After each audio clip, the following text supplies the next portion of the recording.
پیغمبروں کا زمانہ اور ان کے نائبین کا زمانہ حق کہنے کا زمانہ ہے، حق پر عمل کرنے کا زمانہ ہے، اور ان پر جتنے اعتراض کرو وہ اس سے خوش ہوتے تھے۔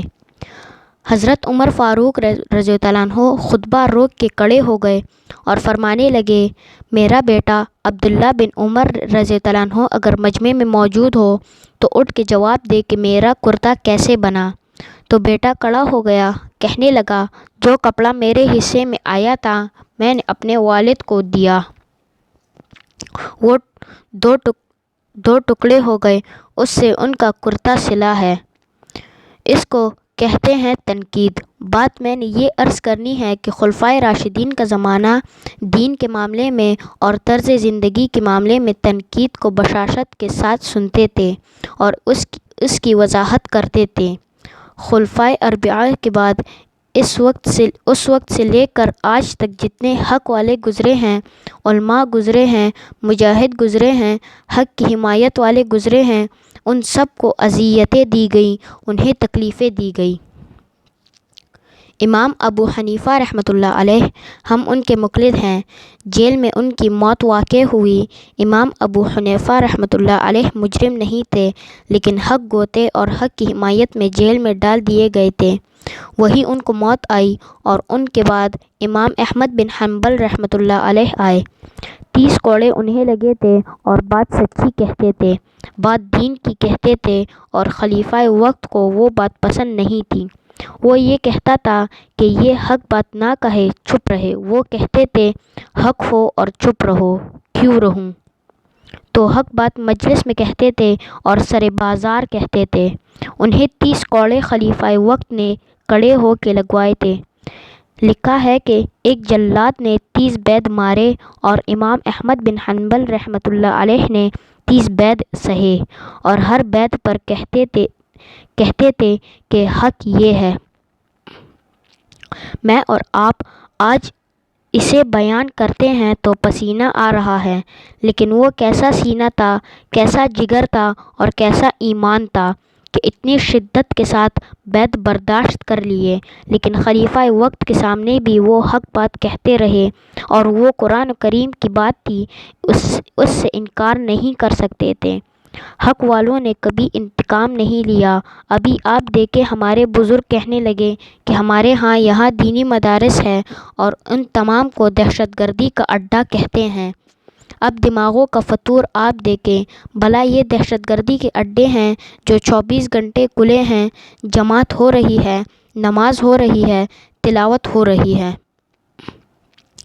میرے والد صاحب مولانا محمد علی جالندھری رحمۃ اللہ علیہ فرمایا کرتے تھے کہ میرے والد تو کاشتکاری کرتے تھے، لیکن مجھے محمد علی انہوں نے پڑھنے کے لیے بیچ دیا، اور آخر میں کہنے لگے، دارالعلوم دیوبند لے کر تجھے چلتا ہوں، تو آخری 2 سال وہاں پڑھ لے۔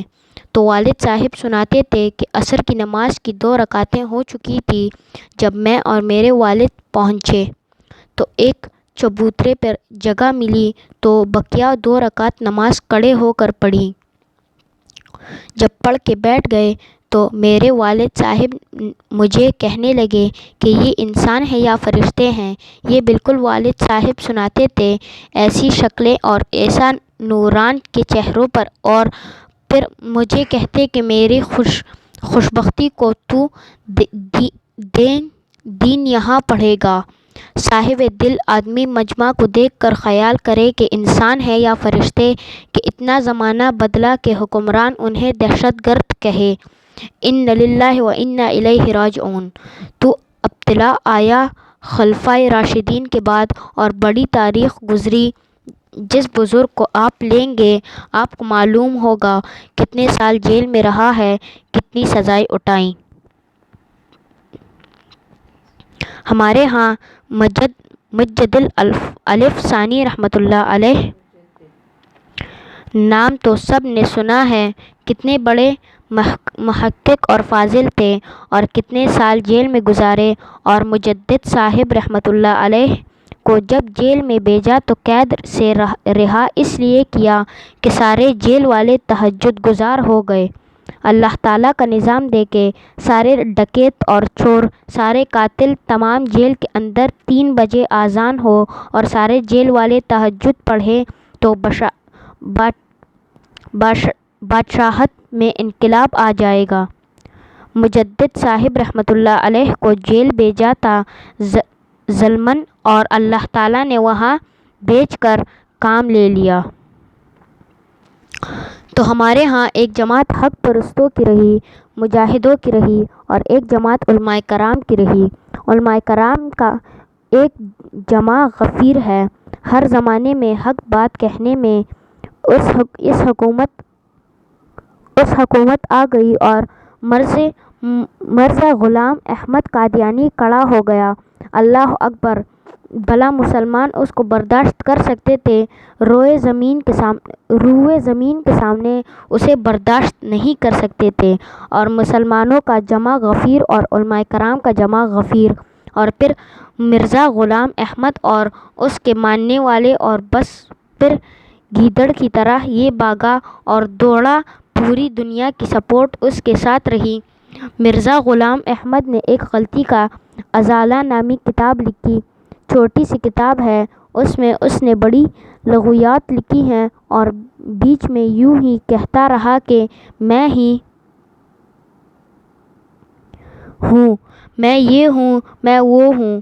تو مجھے چونکہ اگلی بات سنانی ہے کہ ہمارے ایک بزرگ قاضی احسان احمد صاحب رحمۃ اللہ علیہ نے دوستی لگا لی نواب آف کالاباغ سے۔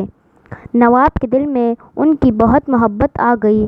وہ نواب صاحب ایک مجلس میں قاضی صاحب رحمۃ اللہ علیہ سے کہنے لگے، مجھے کوئی کام ہی بتایا ہوتا، اس کے خیال میں یہ ہوگا کہ مجھے کہیں گے 4 بسوں کا پرمٹ لے دو، لاہور سے کلکتہ تک کا، یا یہ کہ مجھے کہیں 10 مربع زمین دے دو۔